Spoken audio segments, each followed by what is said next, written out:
What's up, guys? Yesterday iOS 6 was announced and released to the public, and today I'm going to be talking about if you're jailbroken on the iOS 5s, if it's worth an upgrade to iOS 6 and lose your jailbreak for a little while until an untethered comes out. So let's go ahead and jump right into it. First of all, I'm on my if you see me look down, my iPad is right below me, so that is why.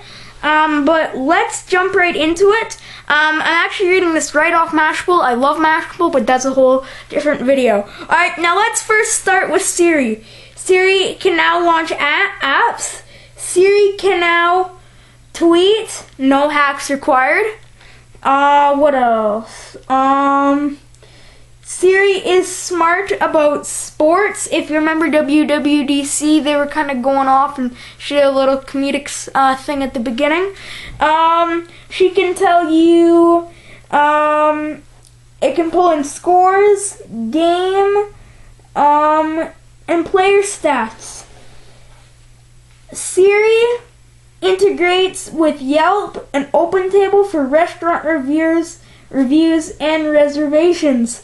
Siri is now available in a slew of new languages. Siri will get hands-on integration in lots of in-car systems.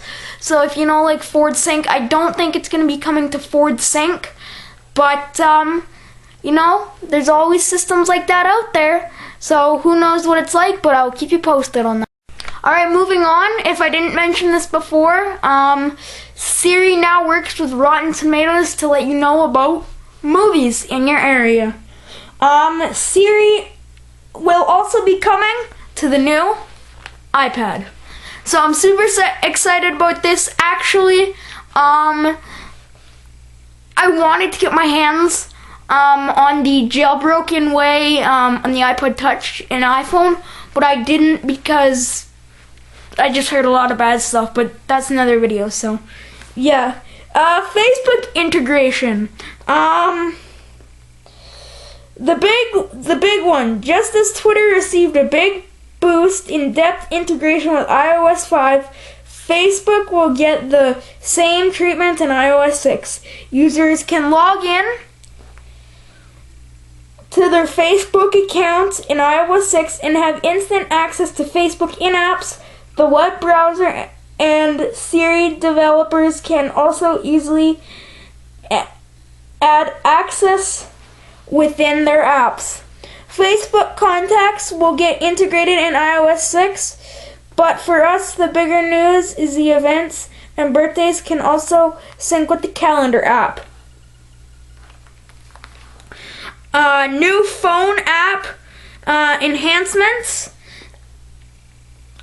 In the phone app, Apple has added a new mode that will make it easy for users to remind themselves to call or text back later if they can't take a call right now.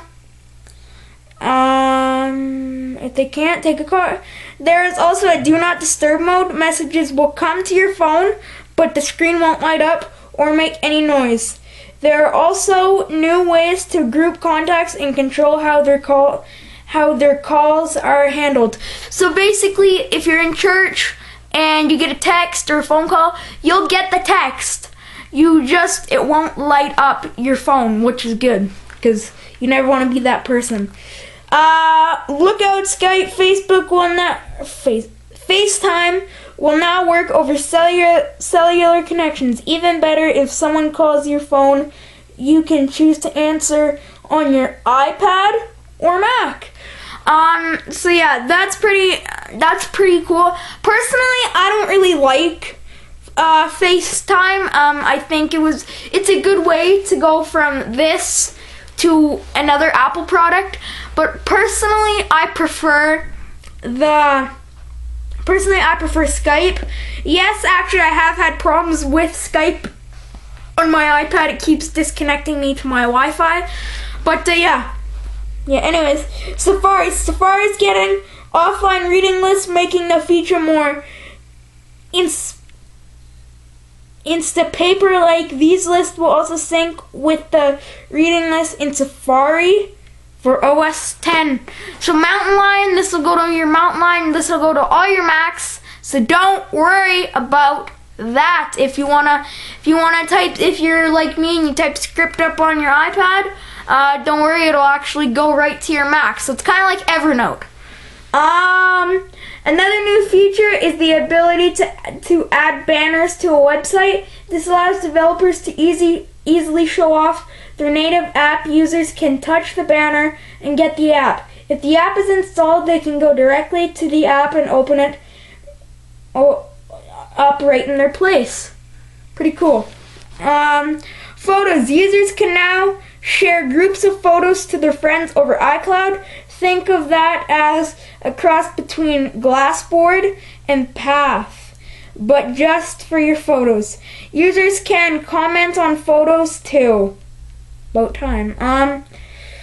There is a new VIP feature that will highlight mail from people you really want to hear from. I get way too much email, so I love this feature. The sound that came from someone at Apple. By the way, this is on the this article is also from WWDC back in June, so it's a little older article, but I just thought I'd give you guys a little heads up. Apple is also adding the ability to open password-locked documents in mail and pull to refresh for messages. Alright, now here's probably my favorite. See what focus?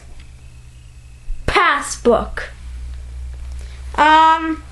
Think of this app that replicates the loyalty card tracker from Google Wallet. It collects all your loyalty cards, tickets, information, and other info into one neat place for easy access. Even better, it's location enabled, so it knows what to show based where you are, so you can get your movie tickets at the theater on your plane. At the theater or on your plane ticket at the airport. Passbook looks great. I'm super excited for Passbook. Personally, I like to carry around a wallet, but I sometimes do have a lot of cash in my wallet, and I don't really like to have a big bulky wallet, so I think this would be really nice. Maps, here's another big one. This one would happen to be, you guys know that iOS 6, Apple completely axed Google Maps, the one that's on Android and they've built their new own mapping system as well. If you saw my video, they've also axed YouTube and nothing else about, because there's more Google apps in the App Store, Google News and all that, but I don't think they're gonna axe it because it's a way for them to make money. Anyways, and the last but not least, Maps. Another big one. Apple is making good on some of its mapping and launching its own mapping app. The new Apple Maps integrates with Yelp. Apple is also building its own traffic service that can offer anonymous, crowd-sourced, and real-time incident reports. So this is a good one. Basically, if I'm stuck in traffic going to a Starbucks, I can actually pull out my phone. This is my iPad. Pull out my phone and open up Maps and type in and say, road closed on way to Starbucks, car accident. So people who also are going to Starbucks or anywhere else, they have to completely go right around. So it kind of sucks if you're that person who doesn't have the opportunity to get out there, but at least other people learn from your mistakes and you'll learn from their mistakes.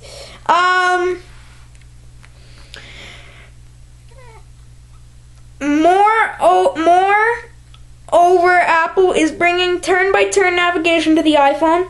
It's vector-based and voiced by Siri. Say goodbye to your TomTom and just use your iPhone. Personally, I don't use my my iPad. My parents don't use their iPhones. We do have a GPS, but I don't know. We usually use MapQuest, which is, I'm kind of glad, because MapQuest isn't always the best, but it's really good. I really appreciate that. But Apple is a little bit behind. on that. From the on-stage demo, it looks like the travel details of your maps and places is intense, and the rendering happens super fast. iOS 6 maps will also highlight developer mapping apps inside the app, pointing out the best transit apps in the App Store. Yeah. Anyways, guys, that is about it. If you enjoyed this video, click the like button. We're already at 9 minutes. I will not be here tomorrow, but I'm about to actually go film a video showing you all the iOS 6 features I possibly can on the iPad, because personally I won't be able to get the new iPhone until next week. Anyways, guys, that's about it. If you like to see coverage on iOS 6 and anything else that was released yesterday, if there's I'm actually filming this in advance to Wednesday, but yeah. Anyways, guys, that's about it. If you enjoyed this video, click the like button down below, and click the subscribe if you like the content and you want to see more about what's going on with Apple. Alright, guys, we're already at 10 minutes, or just about 10 minutes. Peace! See you guys on Monday. And tomorrow.